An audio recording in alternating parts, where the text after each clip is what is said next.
Daniel, capítulo de número 6. E quando chegou à cova, gritou com uma voz angustiante por Daniel. E o rei falou e disse a Daniel: Ó Daniel, servo do Deus vivo, o teu Deus, a quem tu continuamente serves, foi capaz de livrar-te dos leões? E a igreja diz: Amém. Amém? É engraçado, pastora Ellen, irmãos, porque nós estamos aqui no capítulo 6, e esse Daniel agora ele tem 80 anos de idade, aproximadamente. 80 anos de idade aproximadamente. Nós temos a tendência, porque o capítulo 6, ele está falando agora que Daniel ele foi escolhido para ser um dos presidentes, um dos 3 presidentes. Então, nós chegamos ao capítulo 6, Daniel sendo levantado por Deus, exaltado por Deus, mas só quem chega agora no capítulo 6 não conhece uma história que foi construída. As pessoas acham que as nossas histórias às vezes começam no capítulo 6. Não te conhecem, não sabem quem você é, não conhecem a estrada, o caminho que você percorreu, mas olham para você e talvez falam assim: nasceu virado para a lua. Já viu pessoa assim? Que pessoa sortuda. É porque só estão vendo você no capítulo 6. Não sabem que antes existe uma história que foi construída. Existe um relacionamento com Deus que pessoas que não te acompanharam não conhecem. Existe uma busca contínua que pessoas não viram, mas que você fez. As pessoas tendem a olhar para a nossa história hoje e falar: meu Deus, que sorte. Para os de fora, pastora Ellen, é a sorte, mas para nós que estamos caminhando com Deus, nós temos a certeza que sempre foi a boa mão de Deus que esteve conosco, amém? E aí como começa então a história de Daniel, pastora Ellen? Daniel é um jovem do povo de Deus, um israelita. O texto vai dizer que é um homem de boa aparência, que não tem defeito algum, e aqui não depende de nós essa situação, apesar que para os homens, né, para as mulheres hoje tem, e daí fica um alerta para os garotos aí que gostam de mandar mensagem para a mulher no Instagram, né, cuidado, que essa mulher hoje ela consegue se transformar, aí quando você vai ver a realidade, ai meu Deus do céu, né? Agora, tem homens que não dependem, né? Alguns homens são providos de beleza, deixa eu falar o nome de alguns aqui, Então tem coisas que não dependem de nós, pastor Hélio, tem coisas que é a mão de Deus, né? Tem pessoas que nascem já com algum defeito, com alguma deficiência. O texto está dizendo que Daniel, ele é um jovem de boa aparência, é um homem belo, é um homem sem defeito algum, mas que também tem a parte que ele faz, Wilson. Você é um dos feios, Wilson. Tem a parte que ele faz. É um homem inteligente. É um homem capacitado. É um homem que busca a excelência constantemente. E aí nesse sentido, aparece que no 3º ano do rei Jeoaquim, o rei na época de Israel, o rei Nabucodonosor, ele vem enfrentar o rei de Israel. É uma guerra. E o texto está dizendo o seguinte: que Deus entrega o povo de Israel na mão do rei Nabucodonosor.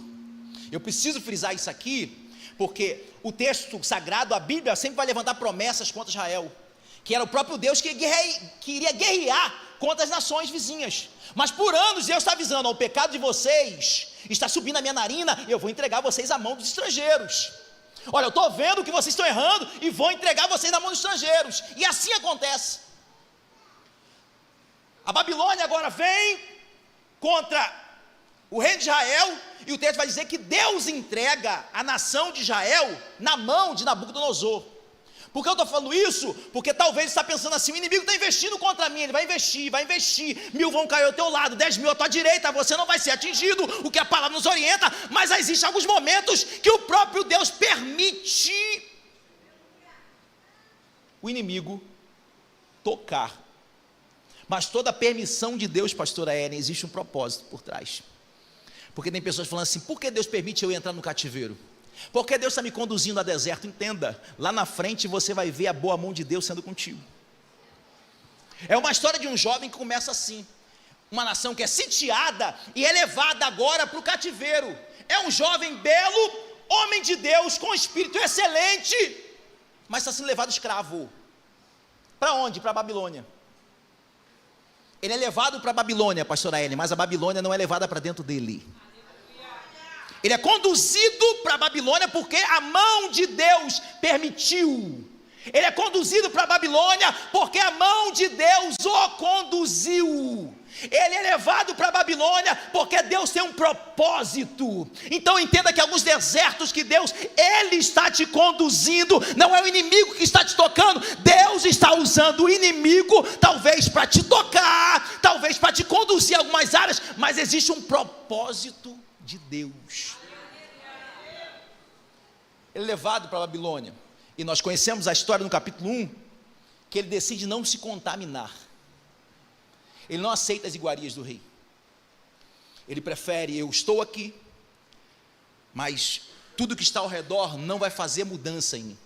Apesar de que tentam até mudar o nome dele. Pastor, deixa eu voltar só um pouquinho. Pode. Aproveitar que nós estamos Sim. em um culto em família. Você acabou de dizer que a história nos ensina que Deus estava sempre guerreando e fazendo o povo vencer. Sim. O povo se afastava de Deus e Deus avisando, olha, vou entregar vocês nas mãos dos inimigos. E assim acontece. Eles vão. Só que Daniel era temente a Deus. Sim. Daniel era sem defeito, Daniel era um homem belo, e mesmo assim, ele também vai cativo. Também. Então, cabe aí abrir esse parêntese, porque às vezes a gente pensa que as nossas decisões só vão afetar a nós mesmos. Às vezes, a nossa distância de Deus, a nossa desobediência a Deus, a gente pensa que só vai afetar a nós quando alguma coisa acontecer. Não. E aqui nós vemos um povo que desobedece, mas vai também cativo aqueles que obedeciam. Então, pai, mãe, chefes de família que aqui estão, cuidado com as decisões que vocês tomam dentro da sua casa, cuidado com as decisões que vocês tomam dentro do trabalho, cuidado com as decisões que você toma, porque todas as vezes que houver uma consequência, não recairá somente sobre você, mas toda a sua casa pode ser levada cativa, porque você decidiu desobedecer. Então Daniel era alguém que temia o Senhor, e ainda assim ele foi, porque ele vivia dentro e no meio de um povo que desobedeceu a Deus. Sim. Então nós precisamos ter esse entendimento. Cuidado, obedeça, anda em obediência ao Senhor, para que a sua casa esteja firme em Deus. O que você está falando aconteceu quando também Israel ele está para entrar em Jericó, e a ordem de Deus é: não pegue nada. Acã vai pegar aquilo que Deus falou que não era para pegar, vai esconder, mas a consequência não cai somente sobre Acã, cai sobre Acã e toda a sua casa. Esse mesmo texto nós lemos, aqueles que armaram contra Daniel, no final serão jogados eles e toda a sua casa. Você consegue entender que tem atitudes que nós tomamos, que ela reflete em todos que pertencem à nossa casa, e às vezes até aqueles que estão ao nosso redor. E aí também fica uma palavra para aqueles que andam em más companhias, porque talvez vão acontecer consequências com pessoas que você está andando, que pode recair também sobre você. Então cuidado com algumas atitudes. Esse texto está dizendo que a história de Daniel começa assim, pastor Hélio. Daniel agora é levado para a Babilônia, ele resolve não se contaminar. A Bíblia vai dizer que por causa disso, sobre ele é um espírito de excelência, e é um espírito de excelência. Repete comigo: espírito de excelência. Não é o espírito que busca ser o melhor.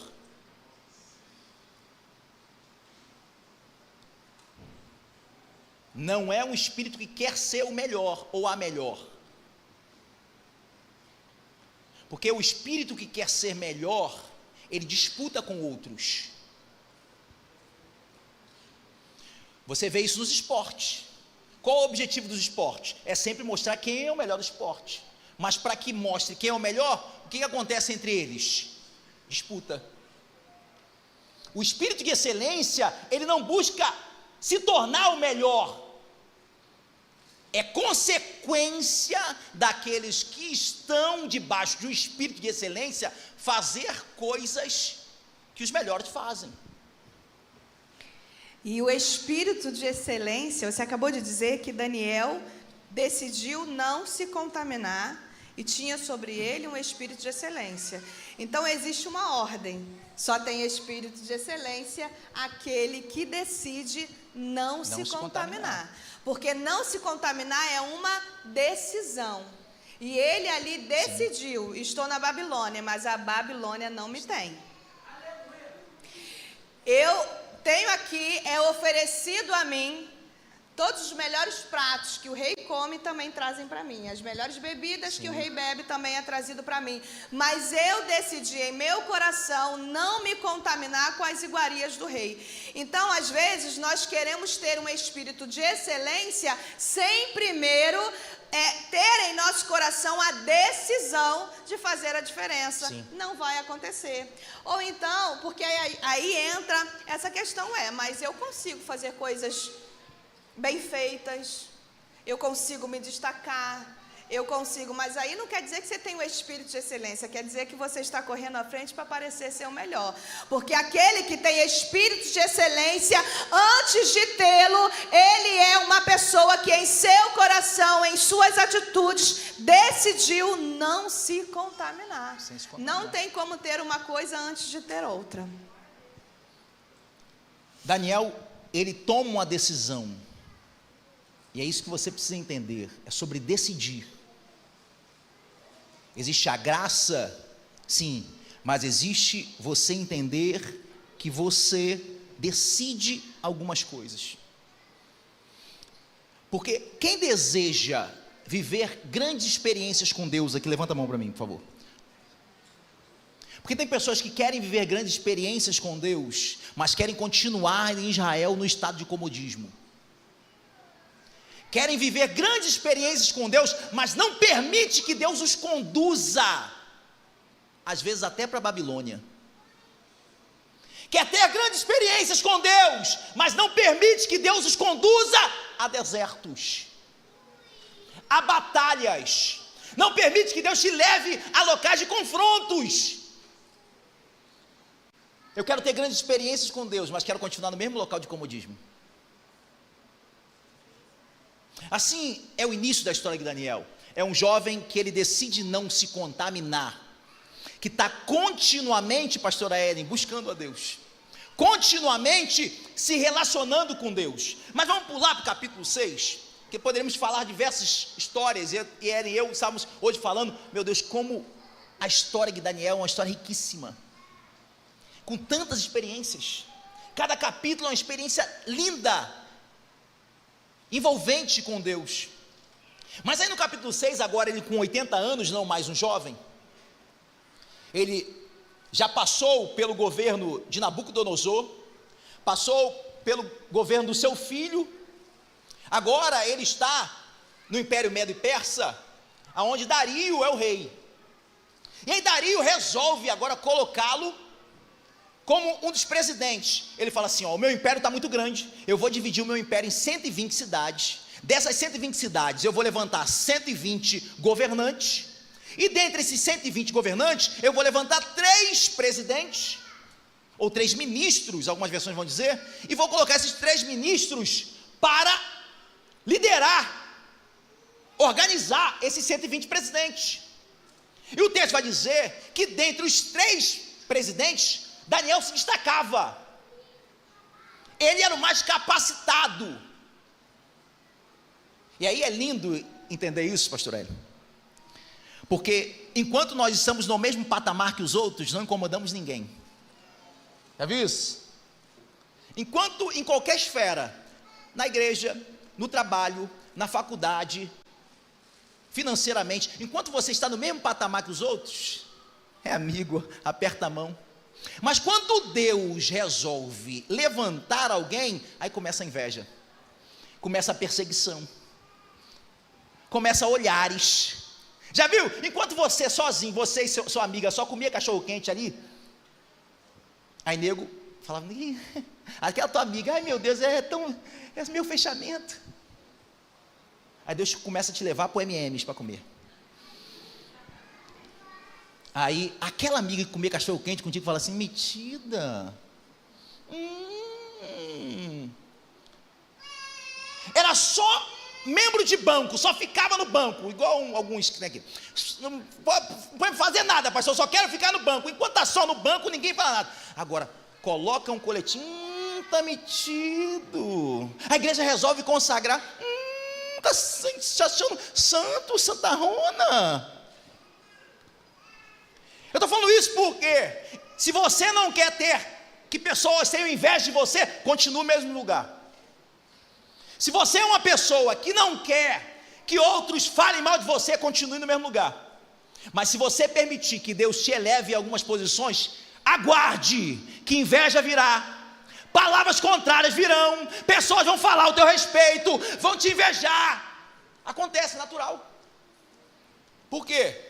Porque agora Deus está levantando ele para viver uma outra posição. Espírito de Caim. Quando Deus recebe a oferta de Caim, recebe a oferta de Abel, a Bíblia vai dizer que Deus se alegra com a oferta que recebe de Abel, e na hora o semblante de Caim cai. Quantos temos andado com pessoas com o espírito de Caim ao nosso lado? A gente precisa estar atento quando alguém tem o seu semblante caído, quando a gente está alegre, caído quando a gente conquista, caído quando a gente avança. Nós precisamos estar atentos.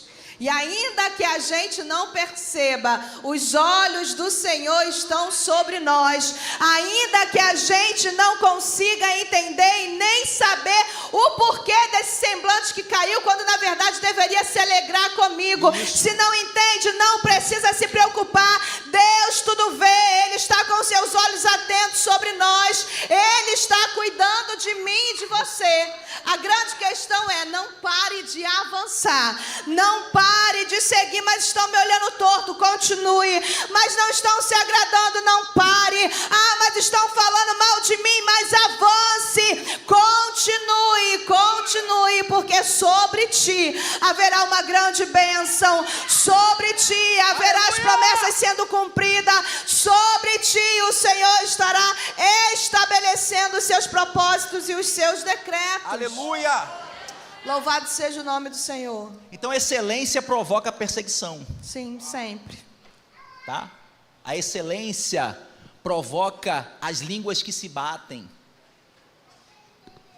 Busque esse espírito de excelência e continue, como foi falado. Aí, esses representantes do povo, sem Daniel, que era um dos representantes, mas agora, para algumas coisas, a gente coloca Daniel de longe. Porque ele está se destacando, então, não deixa ele perto da gente, não. Eu normalmente sou o contrário. Quando eu vejo pessoas boas, eu falo, não, fica perto de mim. Eu quero aprender com você. E é engraçado que, dentro da igreja, é que sempre assim. Quando eu vejo uma pessoa que é boa em algum aspecto, tem um espírito de excelência em algumas áreas, eu trago sempre para perto. Sempre para perto. Por quê? Porque eu quero aprender com elas. Normalmente, pessoas que querem disputar, elas veem essas pessoas com espírito de excelência e querem botar para longe, porque o medo é de serem substituídas. Na verdade, as pessoas que querem pôr para longe são aquelas que não conseguem reconhecer em si própria aquilo que ela também tem de bom. Então, ela está sempre olhando para o outro, querendo buscar no outro um espelho, uma referência, quando na verdade Deus está dizendo assim, olha para mim que a referência sou eu, olha para mim que eu tenho poder de potencializar aquilo que eu já coloquei dentro de você, olha para mim que eu quero te direcionar, mas essas pessoas querem estar sendo direcionadas pelo aquilo que o outro faz. pelo aquilo que o outro tem, por aquilo que o outro realiza. Ela não consegue olhar para Deus e dizer: Senhor, o que tu queres que eu faça? Senhor, qual é o propósito que tu tens para mim? Senhor, qual é o lugar que tu quer que eu ande? Aonde quer que tu quer que eu sente? Com quem que você quer que eu fale? Senhor, o que tu queres para a minha vida? Não, essas pessoas geralmente, elas têm como espelho o outro. Elas não buscam em Deus aquilo que o Senhor tem para elas, e elas não conseguem enxergar em si aquilo que o Senhor tem já dado, entregue, e Deus pode potencializar, mas ela não consegue se enxergar assim. E aí o que ela faz? Ela vai olhar para o outro: não, peraí, está se estabelecendo demais, está aparecendo demais, então eu tenho que afastar, porque se ele está brilhando demais, ele está apagando o meu brilho, vai ofuscar o meu. Quando na verdade o Senhor quer fazer com que a gente chegue junto, e aquele que está um pouquinho apagado, o brilho do outro começa a te acender, a te ajudar, a te motivar. E aí eu lembro de Isabel e de Maria. Maria, quando recebe a visita do anjo, o anjo diz para ela assim: olha, e a sua prima Isabel, para te provar que nada é impossível, a tua prima Isabel também está gerando. Era algo impossível, já era velha, não tinha mais condição, não tinha mais esperança, mas o anjo diz para ela: é possível você gerar, a tua prima está gerando. Só que a notícia que Maria recebe, se a gente for olhar, é maior do que aquela que Isabel recebe, embora sejam parecidas. Porque duas mulheres gerando algo improvável, que para os homens era impossível, mas gerando coisas grandes. Nunca houve na terra homem maior do que João Batista, assim como não há maior do que o nosso Deus. Mas as duas geraram. E quando Maria ouve o anjo dizer que a Isabel também estava gerando, Maria corre, a Bíblia diz que ela vai apressadamente ao encontro de Isabel, porque Isabel já estava 3 meses à frente dela gestando. Então ela entende assim: eu preciso estar perto de quem está à frente, eu preciso estar perto de quem já sabe o que eu vou passar, eu preciso estar perto de alguém que já tem a experiência que eu agora estou começando a viver. Aí eu imagino Maria chegando perto de Isabel, se sentindo mal, aquele enjoo do início, e Isabel dizendo assim para ela: calma, é assim mesmo, vai passar. Já passei por isso. Eu já passei por isso, é desse jeito, vamos lá pro quarto, vamos orar, eu vou colocar a mão sobre você, esse vômito vai passar. Ei, eu imagino Maria dizendo: Isabel, tá esquisito, Isabel, eu não sei se é assim mesmo, será que é desse jeito? E Isabel dizendo: Maria, fica tranquila, é assim mesmo, olha, eu não passei por isso não. Isso aí está diferente, porque é bem verdade que mesmo que a gente tenha ministérios parecidos, vidas parecidas, coisas semelhantes, nós vamos viver também experiências distintas. E eu imagino Isabel dizendo para ela: isso aí foi diferente na minha gestação, eu não sei como te ajudar, mas eu sei quem pode, vamos juntas orar. E é desse jeito, nós precisamos andar com quem já está à frente de nós, e sempre haverá quem está à frente, quem está atrás. Não é porque alguém é maior ou menor, porque é melhor ou pior, é porque alguém disse sim antes, porque alguém decidiu dizer sim antes, e nós precisamos querer estar perto de quem tem alguma coisa para nos dar.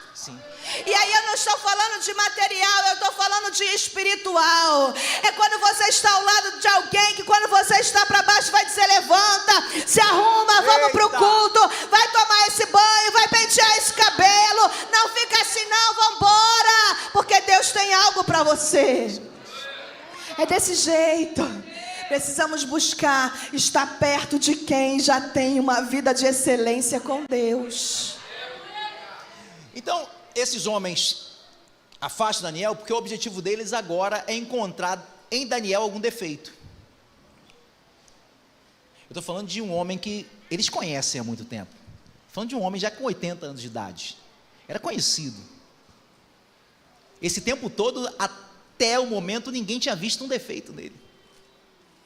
E eles procuram encontrar defeito, eles falam, entre eles entendem. Olha, só tem uma forma de talvez nós conseguirmos pegar esse homem. Qual? é relacionado à sua fé, à sua religião. Porque defeito nenhum há. Já buscamos em tudo. Já vimos que ele não usa gato. Ele não compra coisa falsificada. Ele não dá dinheiro para o guarda. Ele não usa gatunete. Qual o problema dele? O problema dele é que ele ora 3 vezes ao dia. Você consegue entender que às vezes até a nossa vida espiritual incomoda os outros? Até a sua busca incomoda os outros. Então a única forma de nós conseguirmos, tentarmos botar algum problema nele é relacionado à sua fé. Então vamos dar um conselho para o rei. E aí correm esses homens, esses principais, e vão até o rei. Rei, nós decidimos o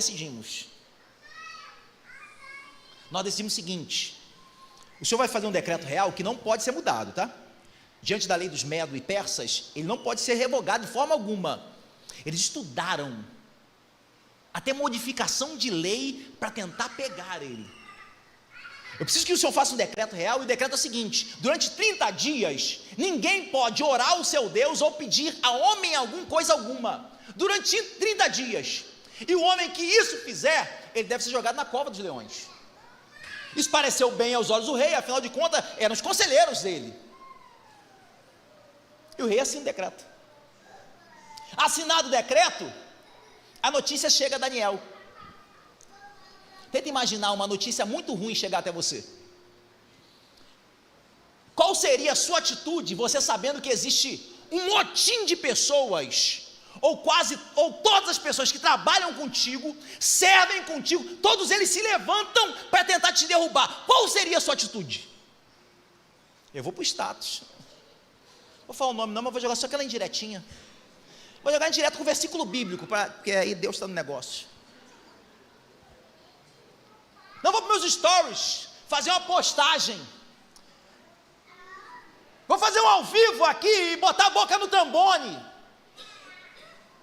O texto diz que Daniel volta de novo para sua casa. É como Daniel falasse assim para a gente: diante dos problemas, eu sei qual o meu endereço, eu sei para onde eu devo ir. Nada vai mudar o meu trajeto, nada vai mudar o meu comportamento. Diante das acusações, nada vai mudar o meu destino. Diante dos levantes de Satanás ou de pessoas, nada vai mudar a minha direção. Eu vou continuar indo para minha casa. E o interessante disso é que o texto não diz, mas como eles procuraram em Daniel algo para acusá-lo e não encontrou, eles observaram por muito tempo Daniel. Sim.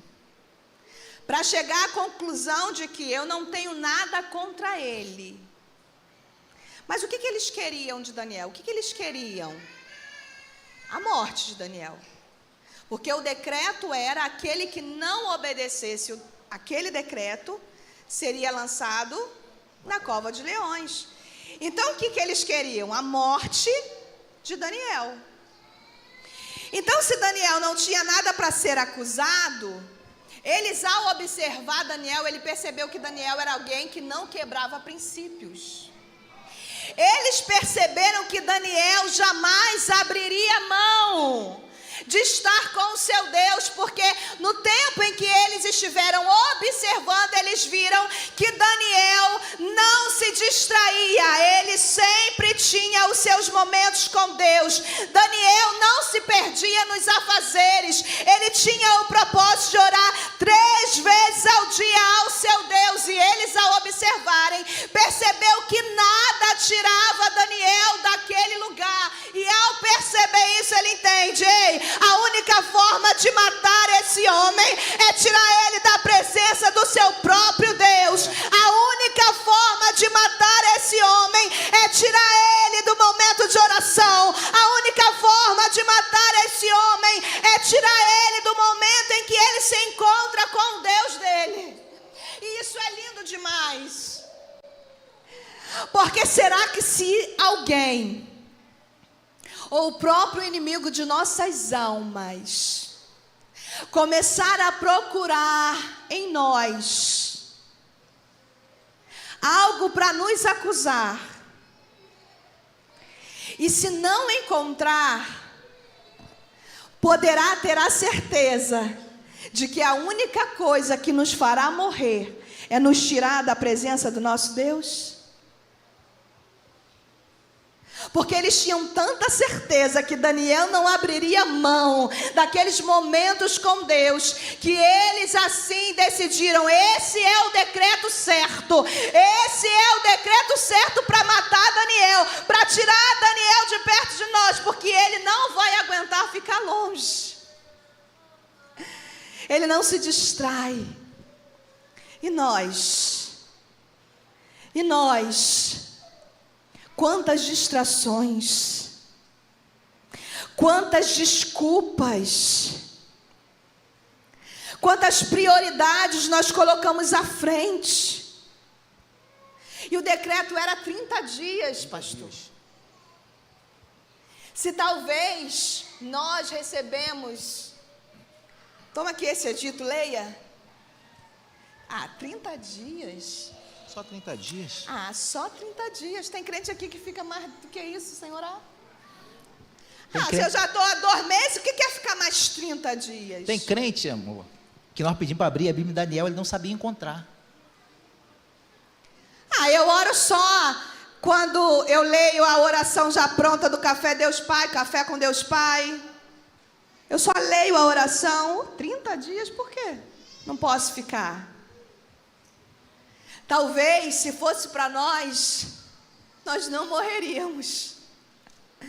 Talvez o edito nem seria esse para nós, porque ao observar saberia, esse daí já está negociando há muito tempo, não precisa fazer decreto nenhum, porque esse aí já está negociando a presença há muito tempo. Que nesta noite o Senhor possa alegrar o seu coração e trazer essa chama de novo a arder, para que você não negocie mais essa presença, não negocie mais estar perto dele, não negocie mais os seus momentos a sós no seu quarto, porque quando Daniel ouve, ele não vai tentar resolver, porque ele também era um homem influente. Ele poderia ir lá tentar com a sua influência resolver a questão, mas não, ele sabe que toda a influência que ele tem aqui na terra não supera a influência do Deus a que ele serve. Toda a grandeza que ele tinha aqui na terra jamais seria superior à grandeza do Deus a quem ele servia. Então a palavra diz que ele volta para casa, ele vai orar, e a Bíblia deixa bem claro que ele vai fazer exatamente aquilo que ele fazia, como era de costume. Louvado seja Deus. Daniel não foi buscar porque estava com medo. Daniel não foi buscar porque estava na prova. Daniel não foi buscar porque tinha uma cova de leões pronta para ele. Daniel foi buscar porque era isso que ele fazia todos os dias. Daniel foi buscar porque ele sabia que não pode vencer nenhuma luta, nenhuma batalha, sem antes chamar o Deus da batalha para vir com ele. Daniel entendia, ele sabia e vivia uma vida de que não precisa esperar a prova vir para estar perto de Deus. Não precisa esperar a doença vir para correr para os pés do Senhor. Não precisa esperar o divórcio bater a porta para você trazer a sua família para a casa do Senhor. Não precisa esperar o teu filho dizer que não quer vir mais para a igreja para você começar a dobrar os seus joelhos e a fazer propósito por ele. Daniel entendia que isso era uma vida contínua, isso era uma vida de propósito, isso era uma vida inegociável. Louvado seja Deus. Daniel, ele fica sabendo do edito, e ao saber do edito ele não vai ao rei. Glória a Deus. Ele não vai bater boca com os acusadores. Aleluia. Como foi falado, Daniel volta para o mesmo local de rotina. E o texto vai dizer bem claro, ele agradece ao Senhor. Porque tem coisas que nós não compreendemos que Deus está fazendo hoje, ou permissão que Ele está dando hoje. Aleluia. Mas isso não quer dizer que Ele não esteja no controle. Então, diante das circunstâncias difíceis, agradeça ao Senhor. Diante dos levantes do inimigo, ainda assim, continue com a sua rotina buscando a Ele, mas agradeça ao Senhor. Diante das portas que se fecham diante de você, continue agradecendo ao Senhor. O costume dele era o mesmo, pastora Ellen. Janelas abertas, joelho no chão, voltado para Jerusalém. Esse era o mesmo costume, ele não mudava. Os costumes de Daniel são os mesmos, janelas abertas. Ele não é aquele que diante da dificuldade fecha tudo e se tranca. Falaram mal de mim, vou para o meu quarto, não quero sair. Não, as minhas janelas continuam abertas. Aqueles que me viam sorrindo vão continuar me vendo, às vezes até chorando, mas vão continuar me vendo. A rotina que eu tinha diante da bonança, eu continuo também no tempo de escassez. Eu não fecho as minhas janelas diante das adversidades. Eu continuo com janelas abertas, joelhos dobrados. Diante de qualquer coisa, eu continuo orando ao Senhor. Joelho dobrado significa prostrar-se. Nós praticamente perdemos o costume de, ao chegar na presença de Deus, dobrar os nossos joelhos. Antigamente vocês viam crente chegando na igreja. Ele chega e dobra o joelho. Ah, por que dobrar o joelho? É obrigatório? Não, não é obrigatório. Mas dobrar o joelho é sinal de rendição, reconhecer a majestade. É Daniel falando assim, ó, o rei, o imperador na terra, até me colocou como presidente, mas diante de qualquer cargo que o Senhor me coloque, eu ainda continuo reconhecendo que Tu és o Senhor. Os crentes hoje não ajoelham para orar quando chega. Não ajoelham nem em casa. Os crentes hoje entram na igreja mascando chiclete, como se estivesse na praça de alimentação. Copinho de café. Copinho de café. Levantam toda hora, conversam o tempo todo, levantam. Eu não sei o que acontece na hora da palavra, é como se o culto fosse fracionado. O culto, eu só presto culto enquanto está no momento do louvor. Na hora da palavra é o descanso. Alguns músicos vão lá comer coxinha. Aí eu estou falando do povo, né? Alguns, que eu estou vendo alguns aqui. Vão lá para São fora. todos não. Aí é um momento de beber água, é um momento de descansar, é um momento de conversar, é um momento de andar pela igreja. Aí falta reverência. Nós estamos vindo para a igreja para quê? Para que nós estamos aqui? Estamos aqui porque viemos prestar culto ao nosso Deus. E que Deus é esse que você entrega um culto cortado? Que Deus é esse que você entrega um culto de qualquer maneira? Tem gente que vem para a igreja, senta aí, ao invés de estar prestando culto a Deus, está fazendo fofoca no meio do culto, falando de quem subiu, falando de quem está vestido, falando da forma que cantou, falando que desafinou. Que culto é esse que nós temos prestado ao nosso Deus? Ele é santo e Ele merece você santo na presença dEle. Ele merece que você entregue um culto racional a Ele. Seja santo como Ele é santo. Tenha reverência na presença de Deus. Nós aqui estamos na presença dEle. Não estamos no shopping, não estamos no restaurante, nós estamos na presença do Deus Todo-Poderoso. Oh, Jesus. Janelas abertas, joelho dobrado e voltado para Jerusalém. Que referência é essa, voltado para Jerusalém? Jerusalém era o local onde Deus se manifestava. Sempre se manifestou para o povo. O local da habitação de Deus, que era considerado. Daniel tem o mesmo costume. Eu vou estar sempre voltado para as coisas do Senhor.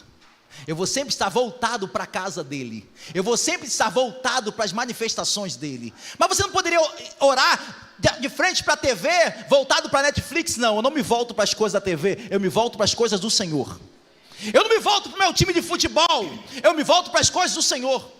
Eu não me volto para aquilo que dá prazer à minha carne. Eu sempre vou estar voltado para as coisas de Deus, para onde Deus se manifesta. Isso é uma forma dele não se esquecer de onde ele veio. Tem lugares em que a gente, pastora, não tem como sair. Essa história de que levante dessa mesa, porque não é... Às vezes é verdade, a gente pode levantar, mas tem mesa que Deus ainda não disse que pode sair. Sim. Tem lugares que Ele ainda não me autorizou a ir. Então não tem como, eu tenho que permanecer.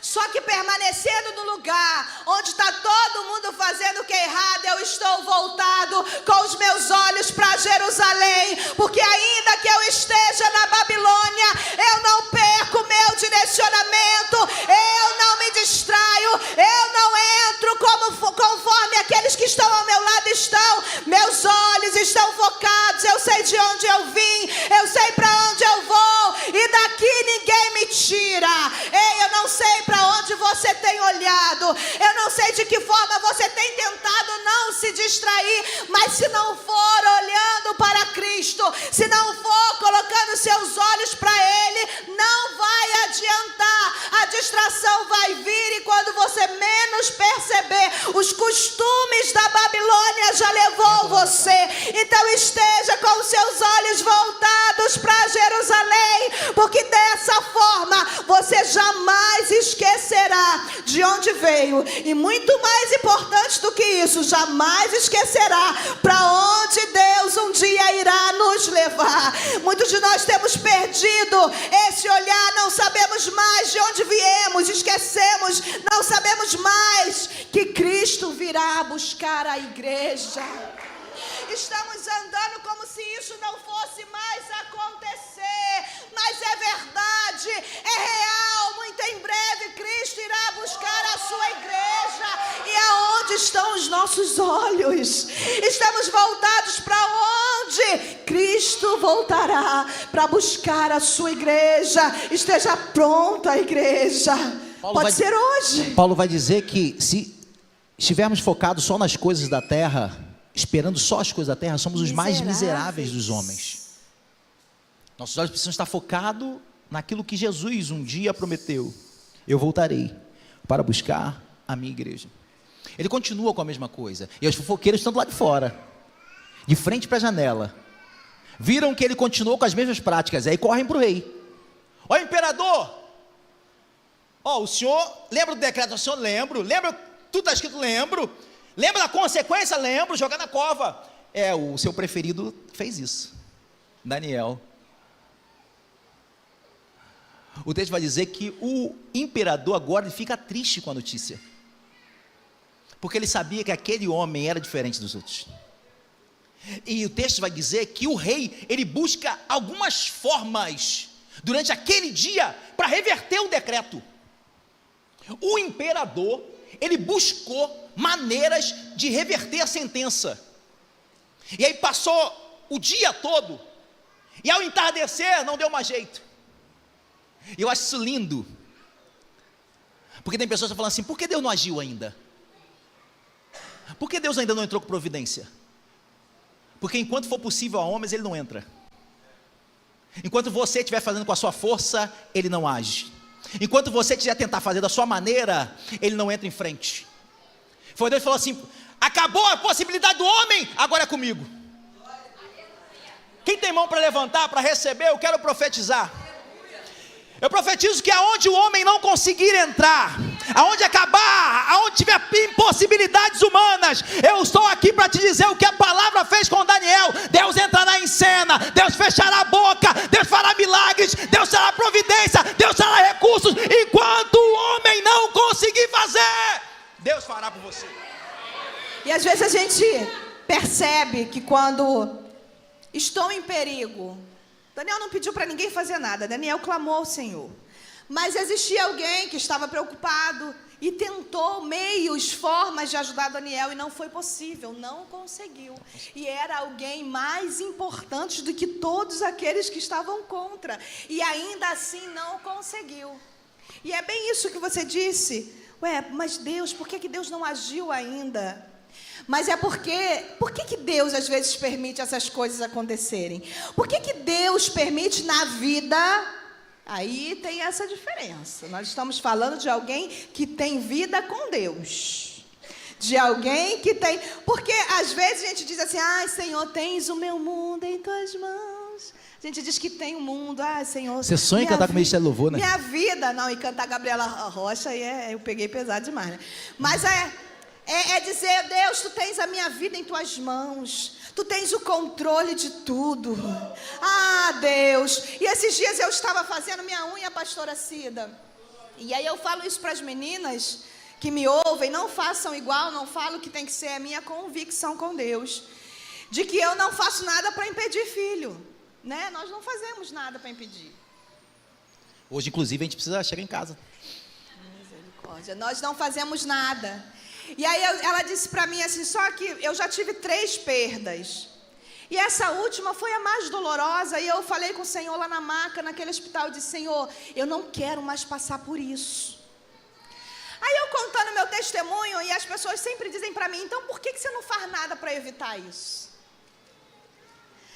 Aí eu disse assim para ela, eu falei, eu não faço porque se eu digo e tenho a certeza que ele tem o meu mundo nas mãos dele, por que eu penso que essa parte do meu mundo está nas minhas mãos? Não, se eu digo a ele que tu tens o meu mundo total nas tuas mãos, todas as partes da minha vida estão nas mãos dele, se ele quiser ele abre, se ele quiser ele fecha, e sempre assim foi. E ela disse assim para mim, entendi, eu recebi agora a resposta que eu estava precisando. Ei, aquele que tem total convicção de que vive uma vida com Deus e de que entrega a sua vida totalmente a Ele, sabe que quando Ele não age através do homem, é porque Ele quer levar até as últimas consequências para mostrar que quem manda na nossa vida é Ele, quem não adianta decreto do homem, porque quem faz é Ele, quem desfaz é Ele quem manda, é Ele quem vem para dar o livramento. Todas as vezes que o homem não fizer,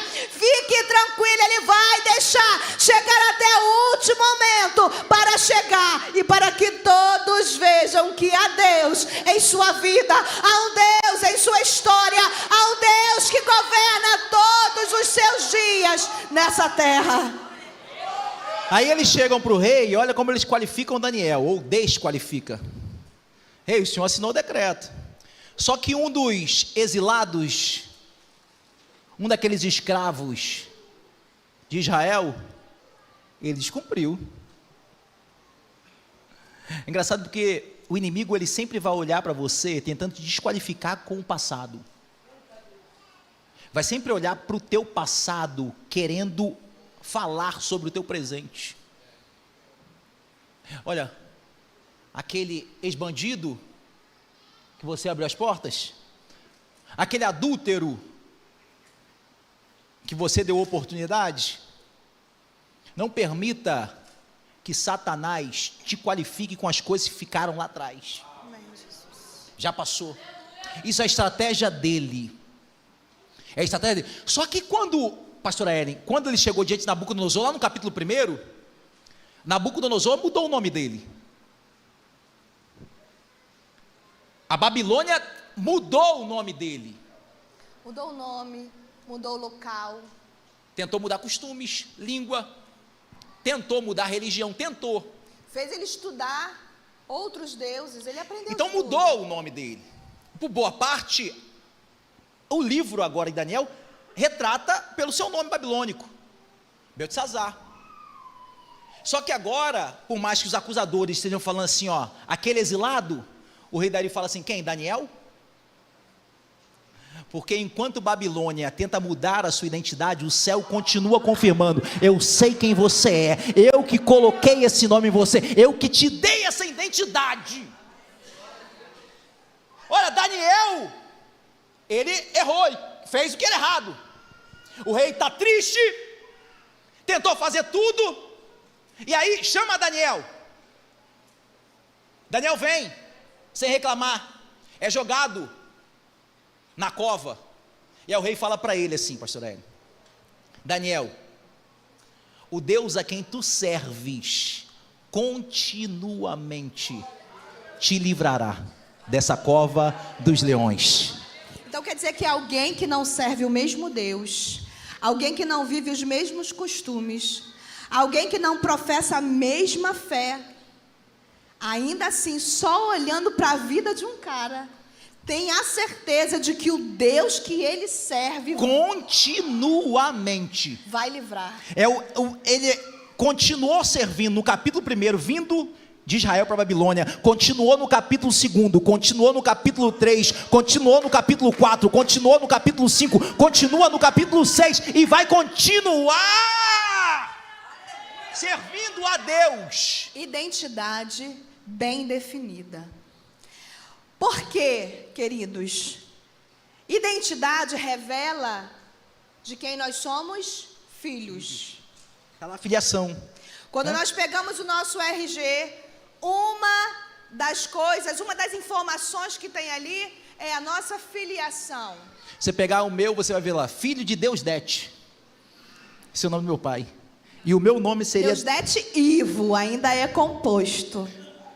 Para ficar mais bonito, amor. Mas quase ninguém sabe que o seu também é Ellen Cristina. Melhor do que Deusdete Ivo, vamos combinar. Então, vem a filiação. Sim. Porque a identidade mostra de quem nós somos filhos. Quer ver uma coisa? Quem aqui é pai e mãe? Levanta a mão. Quem nunca ouviu, ou você que é pai e mãe nunca disse, porque eu e Renan estamos pagando a língua, irmãos. Você que ainda não é pai nem mãe, uma dica, não fale do filho de ninguém. Não fale. Escute bem o que eu estou dizendo. Porque todas as vezes que nós vemos um filho aprontando, fazendo bagunça, fazendo igual o meu filho faz, se arrastando no chão, gritando pela igreja, o que a gente diz? Culpa dos pais.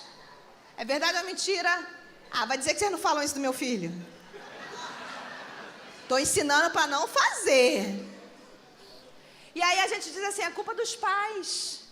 São os pais que não educam, são os pais que não ensinam. Porque a educação vem de casa. Né? Não é desse jeito? Então, a nossa forma de agir revela de quem nós somos filhos. E é bem verdade que Deus tem ensinado os seus filhos, mas muitos não querem o ensinamento. Assim acontece também com os nossos filhos.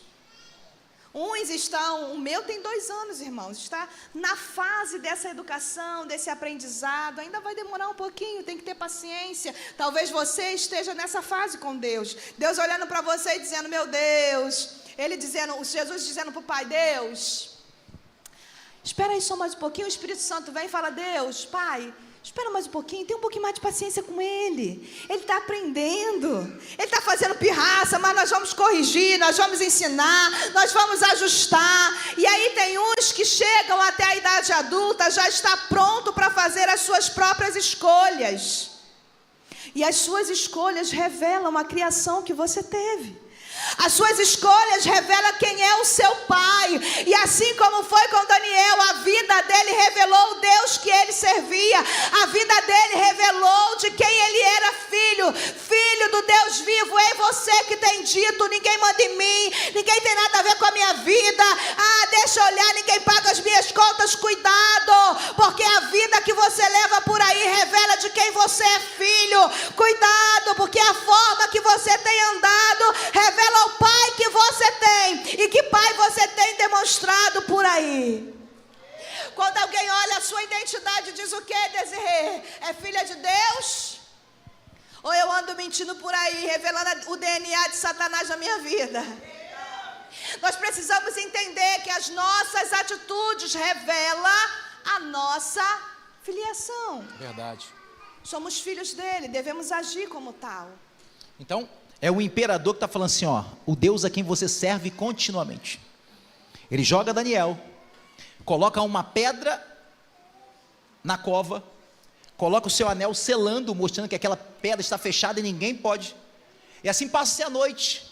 Aquele rei não consegue dormir, jejua, não consegue comer, não se alegra com o que está acontecendo. E ao amanhecer ele corre para a cova, manda abrir a cova. E aí ele grita lá de fora, Daniel, servo do Deus Altíssimo, por acaso o Deus a quem tu serve continuamente, de novo, o Deus a quem tu serve continuamente, pode te livrar desses leões? Ele libera uma voz, e toda vez que nós liberamos uma voz, outra voz nos responde. Toda vez que você levantar a sua voz para o céu, o céu também emitirá uma voz para o teu respeito. Daniel volta agora de dentro, gritando: meu rei, viva o Senhor para sempre. O meu Deus enviou um anjo, e este anjo fechou a boca dos leões. Calma, Daniel, eu sou o Senhor. Quer cantar não tenha mesmo? medo, Isso. não. O leão já me escutou. Cadê o Ministério de Louvor? Já vou até subir, Ministério. Vem, sobe aquela. Ela quer cantar com vocês. Eu não vou nem falar que alguém mandou mensagem para ela assim: pastor, a paleta é tal. Alguém mandou uma mensagem para ela de hoje. Mas o que eu quero relatar com você, fica de pé também, por favor, para nós fecharmos essa mensagem. Pastora Ellen, é que o segredo que Daniel, desde Israel, do capítulo 1 até o final da sua vida, era um homem que tinha constância. Ele não mudava de acordo com as coisas que aconteciam ao seu redor. Ele não mudou de acordo com as circunstâncias. Eu me lembro até o que Paulo fala. Paulo fala assim, ó: eu sei viver a bonança, mas eu também sei viver o tempo difícil. Eu sei passar por qualquer situação, e em qualquer situação que eu viver, eu vou continuar com o mesmo procedimento. Eu estou falando isso, nós estamos falando isso, porque tem pessoas aqui que, de acordo com alguns decretos que foram liberados, pararam. E hoje o que Deus quer ministrar ao nosso coração é que nós precisamos continuar. O nosso relacionamento com Deus, ele precisa ter continuidade. O nosso relacionamento com Deus não pode esmorecer de acordo com algumas sentenças que foram liberadas. A nossa busca não pode estar condicionada somente ao dia mau. Que tem servo que só está buscando a Ele quando está passando dificuldade. O livro da sua vida, ele precisa demonstrar uma constância. E em toda essa constância, sempre glorificar o nome do Senhor.